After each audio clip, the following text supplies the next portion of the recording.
Academics, first class, second class upper is not the end of the world. You can make it once you are determined and you work on your shortcomings.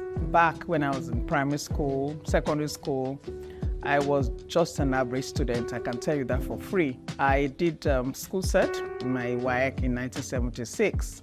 And unfortunately, I got a grade 3 and I didn't have enough credits. My mother, being the principal of my school, asked me to come and repeat that exam in the same school that I went to, where she was still the principal. Wow, that was something else. It was one of the most difficult years. They sent me off to England to boarding school. I was surprised that a child who hadn't done that well academically, they were willing to send me to boarding school in England for my A-levels, because it was, the in thing then. At the end of my A-levels, after 2 years, guess what grades I made?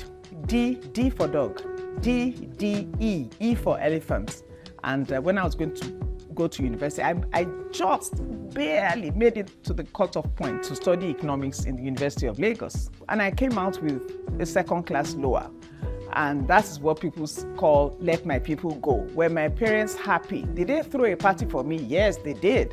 I didn't realize how much they had affirmed me until after my mom passed, and I was looking through her files and I saw my report cards from England, and I was thinking, what? These people were paying pounds sterling and they were still nice to me. I came home for every holiday, Christmas and summer, and throughout university they never, they always encouraged me, okay, you failed this one, yeah, try again. You just have to stand up and try again. Anyway, further to that, I went for youth service, and then I went back to school, believe it or not, because they said, oh, you need to have a master's, you need to have something, a professional qualification. So I went back to England again, this time, when I was more mature, and I already knew where my deficiencies were, as it were. I went to London School of Insurance, and in 2 years, I finished. I got the professional broker's certificate. That's the associate of the Chartered Institute of Insurance, the UK. So I came back in 1985, and by that time I was very confident because I had done everything practically in one go. Anyway, I got a job in an oil company. I worked there for 14 years. Before I started my business at the age of 40. Now, why am I telling this story? My parents could have given up on me that this one is just average. When she finishes this school certs, let her just go and learn something, do one course or the other, just a short course.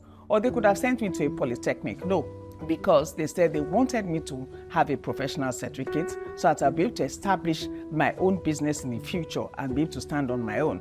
Little did they know that yes, I would establish my own business in the future, but I would establish a business that was totally far from insurance, but provides a need for everyone. And 23 years down the line, this business has grown from 1 outlet to 7 retail outlets and 5 other locations across Nigeria, serving 26 states across Nigeria.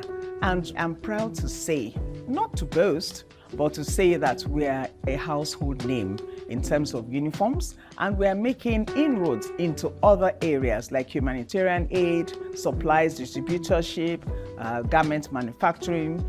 So for a child like that who was labeled, I would say, a bit clumsy and just an average person, and my father used to tell me, don't worry, I was an average student myself. I was what you call a plodder. So please let us encourage those around us, not just our children, other people's children, our colleagues, our peers, that academics, first class, second class upper is not the end of the world. You can make it once you are determined and you work on your shortcomings. I hope I've been able to inspire somebody. I hope I've been able to make somebody feel more confident. And I hope some parents have received this message and they are going to affirm their children. These days, the world is at their feet. There's so many careers that are open to our children that they can do. It doesn't have to be the old school, just law, accounts, and so on and so forth. Thank you very much.